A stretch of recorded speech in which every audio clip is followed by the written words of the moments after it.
Nijanjera raha tsy miazona tsara mety ho lena raha tsy miarika tsara ka miambena fa tampoka ny lera tsy mera aminao.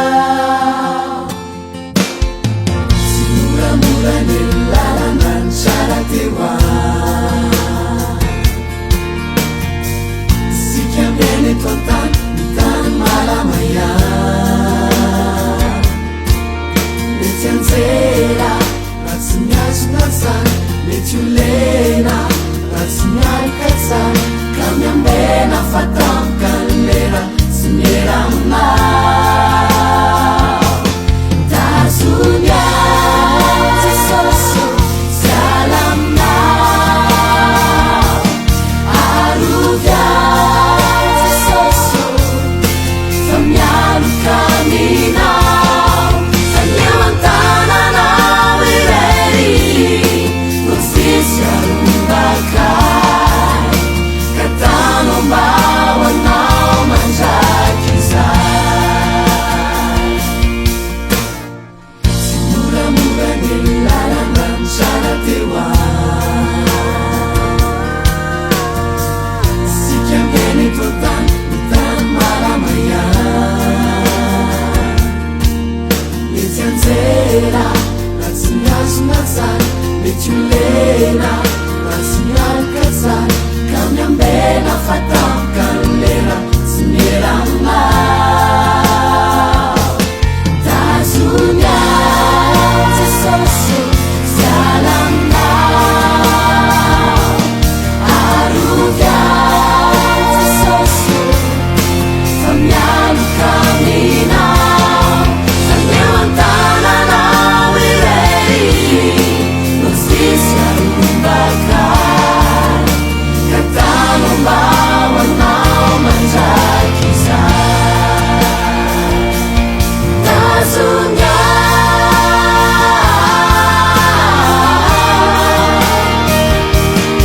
arovy aho,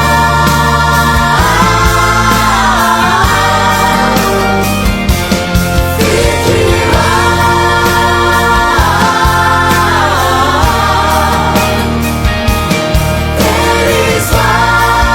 terizao anao. Tazony aho Jesosy siala aminao, arovy aho Jesosy fa mialoka aminao. Faneo an-tananao irery no tsisy arombakay ka tanao mba ho anao mandraky izay.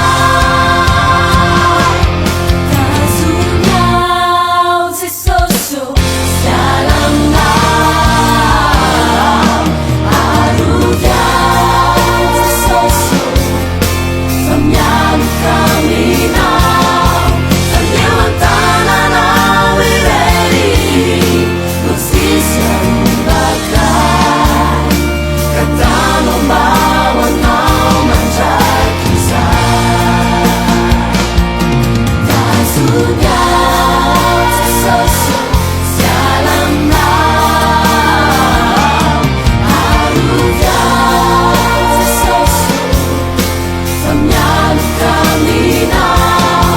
Faneo an-tananao irery no tsisy arombakay ka tanao mba ho anao mandraky izay. Faneo an-tananao irery no tsisy arombakay ka tanao mba ho anao mandraky izay. Faneo an-tananao irery no tsisy arombakay ka tanao mba